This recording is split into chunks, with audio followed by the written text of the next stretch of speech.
spiritual vibrations was Sanskrit.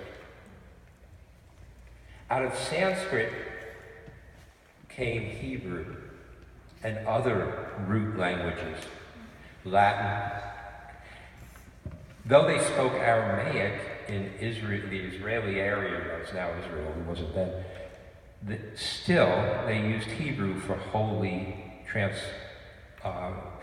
transference of scriptural knowledge amongst the Jewish people. Why?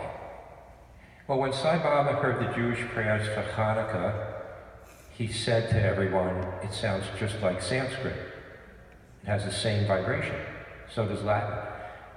These are root languages that convey the vibration of how we were created as souls.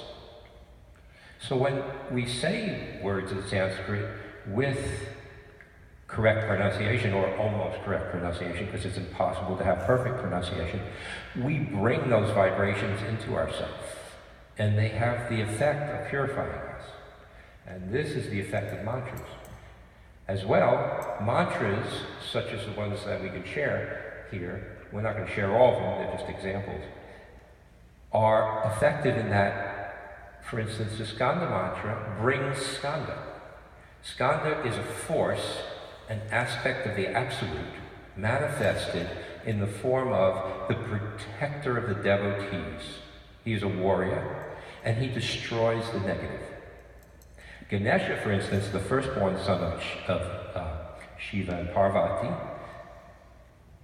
those are Shakti, Shiva Shakti, male and female energy, they embody that.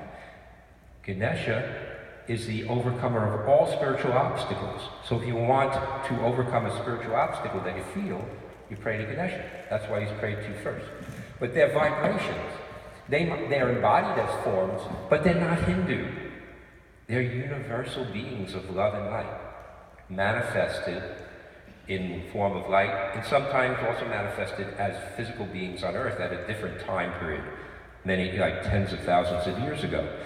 However, when we call on them today by saying their name, they come and help us. I had a friend named Ralph. I still have a friend named Ralph. And when in the late 70s, we were walking along on Broadway at 103rd Street.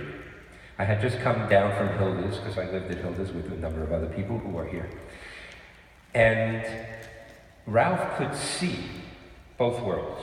So he could see us, and he could also, he was very psychic.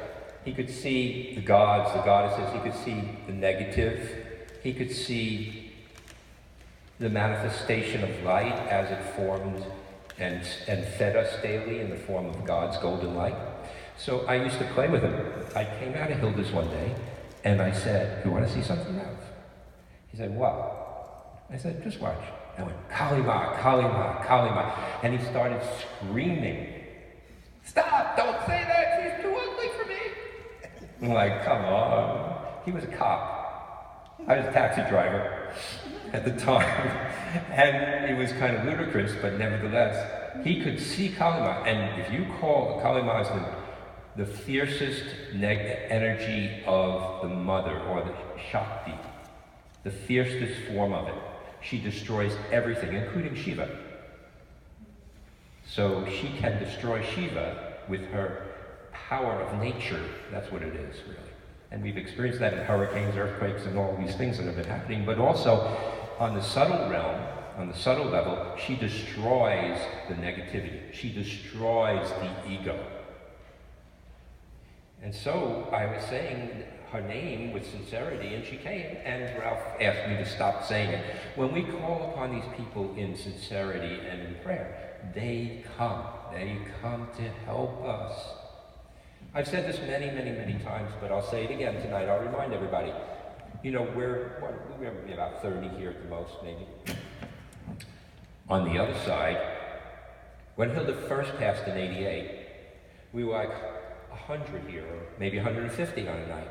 But then we got older, it was 30 years ago, and now we're here at this level of participation, and that's fine.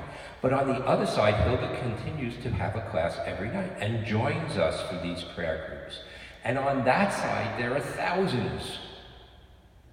with us right now, supporting us, and depending on us to anchor the light and the love of God in this world in order to help it transform during this particular time of opportunity and also great challenge. So we take advantage of that. We think inside of ourselves, who am I anyway?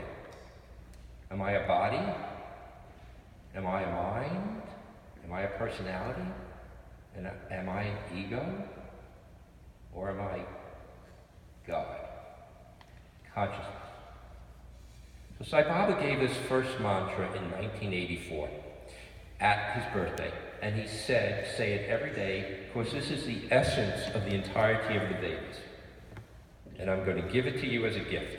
This is what the Vedas conveys in its essential kernel, core truth. And that is the first mantra.